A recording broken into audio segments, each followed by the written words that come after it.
इससे पहले कि वीडियो में आगे बढ़ें, चैनल को सब्सक्राइब कर दें, बेल आइकन प्रेस कर दें। स्वागत है आप सभी का मेरे channel SSC all in one पर।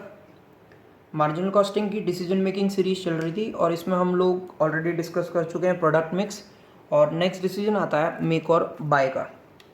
तो जब भी हम मेक और बाय डिसीजन की बात करते हैं, एक बात बहुत ध्यान रखनी है आपने कि मेक और बाय डिसीजन जब भी हम लोग लेते हैं तो मेक और बाय डिसीजन बेसिकली जो लिंक करता है वो लिंक करता है एक कंपोनेंट से। That means whenever we decide to make और buy, we are talking about the part of a product or component of a product.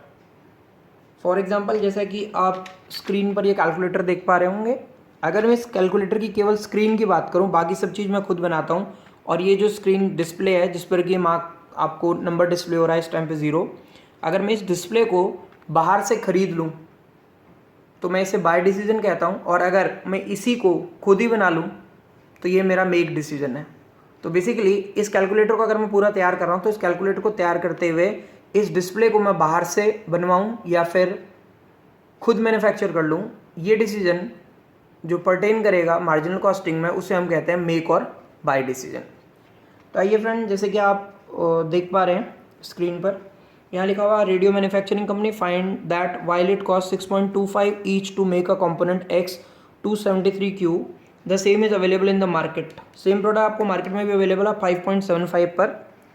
तो नेक्स्ट क्वेश्चन ये उठता है with N assurance continuous supply. ये भी बात एक बहुत ज़रूरी है कि जब भी हम बाहर से खरीदने की बात करेंगे तो हमारे पास जो सप्लाई है वो कंटिन्यू होनी चाहिए, यानी कि एश्योर्ड सप्लाई होनी चाहिए, कंटिन्यू सप्लाई होनी चाहिए। कहीं पर भी सप्लायर अपने हाथ खड़े ना करे, किसी भी दिन हमें ये ना बोले कि आज मेरे पास माल नहीं है। The breakdown of cost is as following: material 2.75, labour, other variable cost, depreciation, fix cost. और इसके बाद कहता है बताइए शुड यू मेक और बाय, क्या आपको बनाना चाहिए या फिर बाहर से खरीद लेना चाहिए, and what would be your decision if the supplier offered the component eight 4.85 each. तो ये ज़रा ध्यान देने वाली चीज़ है बड़ी, कि अगर मुझे सप्लायर इसी कंपोनेंट को 4.85 पे देता है तब क्या करना चाहिए, और करंटली अभी जो बता रहा है मुझे बनाने में 6.25 लगता है, जिसका ब्रेकअप उसने ये दे रखा है, और इसके साथ ये मार्केट में 5.75 पर अवेलेबल है। तो प्राइमा फेसी तो देख के आपको ये लगेगा सर एक काम कीजिए बाहर से खरीद लीजिए, क्योंकि मार्केट में 5.75 का और हम 6.25 पर बना रहे हैं। तो आइए जरा देखते हैं। पहले तो मेक और बाय का डिसीजन लेने से पहले हमें एक बात का ध्यान रखना पड़ेगा कि जब भी हम मेक और बाय का डिसीजन लेते हैं तो हम ये मान के चलते हैं कि जो हमारी फिक्स कॉस्ट है ये वाली, चाहे आप मैन्युफैक्चर कीजिए चाहे आप मैन्युफैक्चर मत कीजिए, फिक्स कॉस्ट तो आपकी इनकर होंगी ही होंगी। दैट मीन्स जो रिसोर्सेज आपने इस कंपोनेंट को बनाने के लिए यूज़ किए हैं वो रिसोर्सेज अभी भी लगेंगे। That means depreciation, other fix cost, मैं अभी डेप्रिसिएशन की बात क्योंकि इसके साथ लिखा हुआ है अदर फिक्स कॉस्ट इसलिए ले रहा हूँ, अदरवाइज डेप्रिसिएशन का अलग रोल होता है। दैट मीन्स अगर फिक्स कॉस्ट है इस प्रोडक्ट को बनाने में जो लग रही है तो हम ये मान के चलते हैं कि ये कॉस्ट तो इनकर होगी ही होगी, चाहे मैन्युफैक्चर कीजिए चाहे आप मैन्युफैक्चर मत कीजिए। फॉर एग्जांपल, मैं अगर एक बिल्डिंग के अंदर 10 प्रोडक्ट बना रहा हूँ तो उनमें से अगर मैं 10 प्रोडक्ट में से एक प्रोडक्ट को डिसकंटिन्यू भी करता हूँ तो पूरी बिल्डिंग का मुझे रेंट देना होता है, क्योंकि ऑलरेडी मैं उसमें ऑपरेशन कर रहा होता हूँ। और अब अगर मैं उनमें से एक प्रोडक्ट को डिसकंटिन्यू कर दूँ और 9 के साथ काम करता हूँ तो मैं ये नहीं कह सकता जी मैं एक प्रोडक्ट नहीं बना रहा तो मैं उसका रेंट पे नहीं करूँगा। पूरी बिल्डिंग मैंने ले रखी है हायर पे या फिर किराए पे, तो दैट मीन्स पूरी बिल्डिंग का रेंट लगेगा, फिक्स कॉस्ट पूरी बिल्डिंग की लगेगी। तो आइए देखते हैं। दैट मीन्स यहाँ जब हम इसका सॉल्यूशन करेंगे तो थोड़ा सा आपको ध्यान रखना है। इन केस ऑफ मेक और buy decision,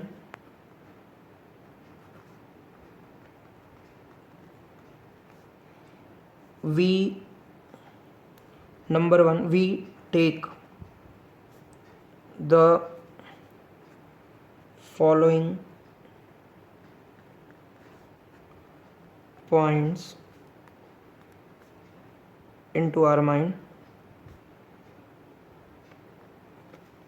Number one,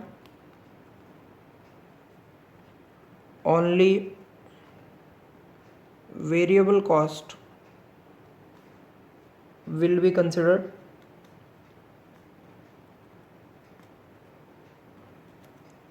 and second, fixed cost will remain there irrespective of make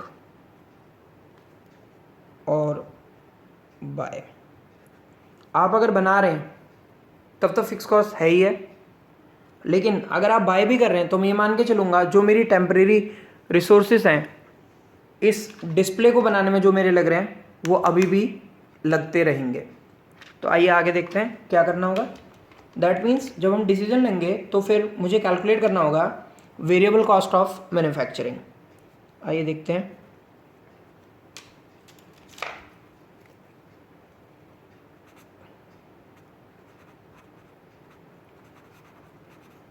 variable cost of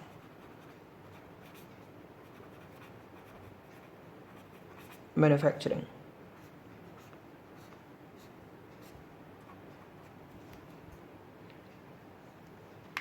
ये जो वेरिएबल कॉस्ट ऑफ मैन्युफैक्चरिंग है इसमें क्या क्या आएगा, जैसे हम देख रहे हैं क्वेश्चन में एक मटेरियल आएगा, always assume to be variable until unless question otherwise says. Next मेरे पास लेबर है और अदर वेरिएबल कॉस्ट। तो वेरिएबल कॉस्ट ऑफ मैन्युफैक्चरिंग में अगर मैं लिखने लगता हूँ तो मेरे पास सबसे पहले जो आता है वो है मटेरियल। मटेरियल की कॉस्ट है मेरे पास 2.75 रुपीज़। देन लेबर की कॉस्ट है मेरे पास 1.75 and then other variable cost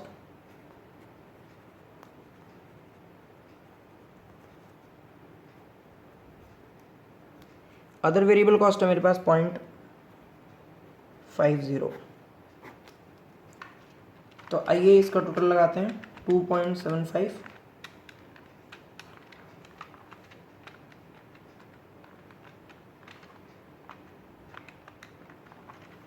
plus 1.75 plus 0.50। सो ये 5 रुपये निकल के आती है मेरे पास।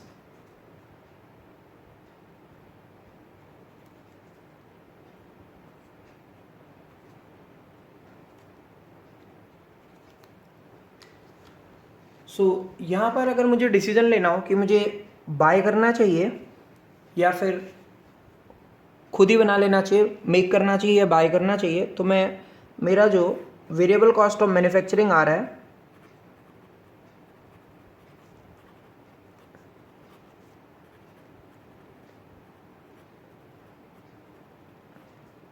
That is ₹5।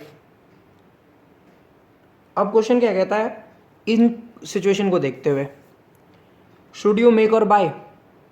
तो अगर मैं पहले क्वेश्चन की बात करूं, क्या इस सिचुएशन में मुझे बनाना चाहिए या फिर ख़रीदना चाहिए, फर्स्ट पार्ट। तो ये फर्स्ट पार्ट के केस में यहाँ पर मैं आपसे कहूँगा कि हमें खुद बना लेना चाहिए बजाय बाहर से ख़रीदने के, क्योंकि मार्केट प्राइस पे कंपोनेंट है, ये है इसका purchase price.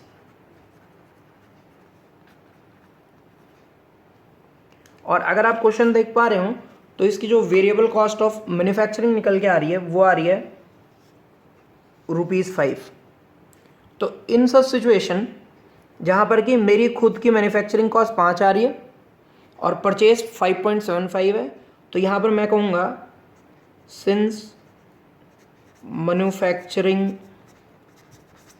Cost is less than, कम है, किससे कम है, ये कम है परचेज प्राइस से। तो फ्रेंड्स मेरा डिसीजन क्या रहेगा, मेरा डिसीजन रहेगा आप खुद ही बना लें यानी कि मेक कर लें। तो क्वेश्चन को देख के आपको ये पता चल गया होगा कि जब भी क्वेश्चन मेक और बाय का आएगा हमारा क्राइटेरिया क्या रहेगा, हमारा क्राइटेरिया रहेगा इफ कॉस्ट ऑफ मैन्युफैक्चरिंग क्या चीज, if cost of manufacturing is less than purchase price, तो you should make the component yourself. यानी कि खरीदने से आपके बनाने की कॉस्ट अगर कम है तो हम कहेंगे कि आप खुद बना लें। और फ्रेंड्स अगर ये वाइस वर्सा होगी तो फिर हम कहेंगे बाय कर लीजिए उस केस में। That means if manufacturing cost is greater than, ज़्यादा है किससे, परचेज प्राइस से, देन मैं कहूँगा आप क्या करें, परचेज कर लें, यानी कि बाय कर लें। बट एक बात आपको बहुत ध्यान रखनी है, वो क्या चीज़ है, मैंने क्या बोला है, जो हम ये वेरिएबल कॉस्ट ऑफ मैन्युफैक्चरिंग देख रहे हैं, तो यहाँ पर मैं आपको फिर बोलूँगा कि आपको ये कौन सी कॉस्ट देखनी है, ये आपने देखनी है वेरिएबल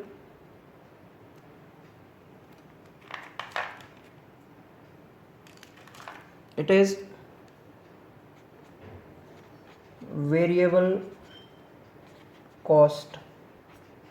तो ये जो हम कॉस्ट ऑफ मैन्युफैक्चरिंग की बात कर रहे हैं, वेरिएबल कॉस्ट की बात कर रहे हैं, वेरिएबल कॉस्ट ऑफ मैन्युफैक्चरिंग। यहाँ पर भी अगर मैं मैन्युफैक्चरिंग की बात, इफ मैन्युफैक्चरिंग कॉस्ट की बात कर रहा हूँ तो ये भी वेरिएबल कॉस्ट ऑफ मैन्युफैक्चरिंग की बात हो रही है।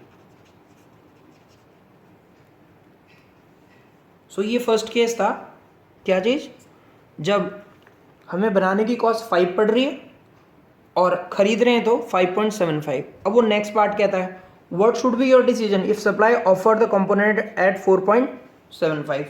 तो आप देखेंगे इस केस में अब हमारा डिसीजन चेंज हो जाएगा। क्यों चेंज हो जाएगा, इस केस में मुझे कंपोनेंट बाहर से मिल रहा है 4.85 पर और मेरी वेरिएबल कॉस्ट ऑफ मैन्युफैक्चरिंग आ रही है 5, तो ऑब्वियस सी बात है मैं कहूँगा क्यों ना मैं इस प्रोडक्ट को बाहर से खरीद लूँ। अब आपके दिमाग में एक बात और आएगी, सर यहाँ पर हमारी फिक्स कॉस्ट भी तो लग रही है, लेकिन मैं आपको यहाँ पर ये कहूँगा फिर हमारी सिरदर्दी कम हो जाती है। केवल मैन्युफैक्चरिंग में फिक्स कॉस्ट भी नहीं होती, बाकी भी अदर बड़े सारे फैक्टर होते हैं। कई बार लेबर ऐसी होती है कि वो बहुत ज़्यादा चिक चिक करती है और लेबर से बहुत ज़्यादा इश्यूज़ हो जाते हैं, पावर प्रॉब्लम होती है हमारे पास, कई बार रॉ मटेरियल नहीं मिलता। तो इन सभी केसेस में सम टाइम हम लोग अगर variable cost of manufacturing equal to purchase price भी आ जाएगी, मैं तब भी कहूँगा कई बार कि अब बेटर है आप बाहर से खरीद लें, क्योंकि उस केस में जितने भी एफर्ट मुझे खुद लगाने पड़ रहे हैं वो एफर्ट मेरे बच जाते हैं। So friends in case of B, अगर मैं बी पार्ट की बात करूं तो फर्स्ट केस में हमने कहा शुड यू मेक और बाय, तो आपने देख लिया क्योंकि मेरी cost of manufacturing, variable cost of manufacturing कम है किससे, परचेज प्राइस से, तो मैं कहूँगा यहाँ पर शुड यू मेक और बाय, तो हमारा आंसर होगा, बोलिए ये हो जाएगा मेक। लेकिन अगर मैं बी पार्ट की बात करूँ, अब बाहर ये 4.85 का मिल रहा है जबकि हम कितने का बना रहे हैं इसको, 5 का, तो इस केस में हम लोग कहेंगे बाय। क्यों, क्योंकि ये जो परचेज प्राइस है बाहर से खरीदने की ये कम है किससे, मैन्युफैक्चरिंग कॉस्ट से। तो आई होप ये डिसीजन आपको क्लियर हो गया होगा। इसके साथ ही मैं नेक्स्ट एक और एडवांस प्रॉब्लम लूँगा जिसमें हम लोग कुछ और फैक्टर भी देखेंगे, लेकिन थंब रूल हमारा यही रहेगा, हमें जब भी मेक और बाय का क्वेश्चन सॉल्व करना है तो उसके केस में हमें वेरिएबल कॉस्ट ऑफ मैन्युफैक्चरिंग देखनी है डिसीजन लेने के लिए। जो भी फिक्स कॉस्ट दे रखी है उसे हमें इग्नोर करना है। Thank you friends.